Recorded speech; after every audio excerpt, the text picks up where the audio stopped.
guys, gawa ng kandila saka karton. Ito lata. Gagawa tayo na mag-iinit tayo gagawin natin kasi wala, ubusan tayo ng gasol. Ito guys, lata saka karton. Kaya karton, ipulupot lang natin ng ganun para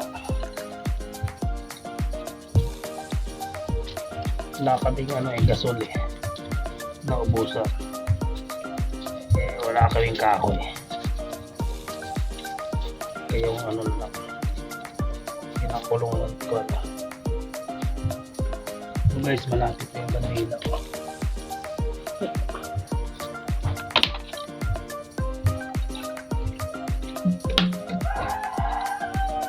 Malapit na yung kandila, malusaw. Tsaka ito guys, lalagay na natin yung karton. Wow! Yan. Pagkatapos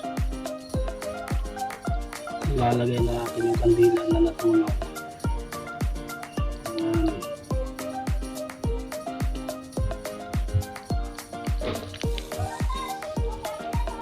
Yan. Saka ngayon, sindihan natin.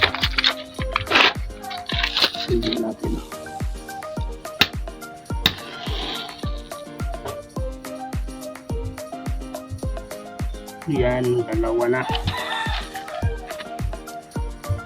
Palagay na natin dyan. Pwede na tayo makapag.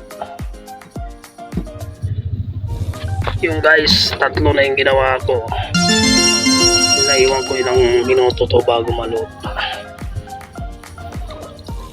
Itim talaga yung kaldero nito.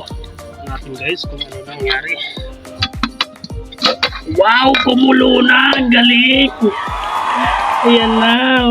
Balik natin guys. Galing, dali lang, sandali lang, basta tatlo pala. Galing guys, ngayon makakapagluto tayo ng ulam tsaka kanin. Ganyan lang pala kadali magluto nang walang kahoy. Galing. Nice. Saka lalagay na natin yung pan guys. Yan, tinulang isda.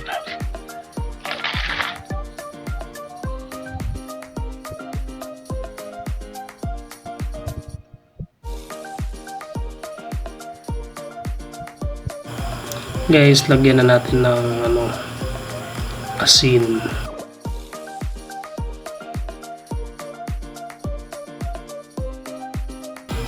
Saka magic sarap. Yan. Para mas lasa. Guys. Yan na guys. Lagyan na natin. Yan, malasa na yan guys. At pagkatapos, ilagay na natin yung gulay. Yan na guys. Kain na na maya-maya. Patlutuin lang natin saglit. Yan guys, takpan natin.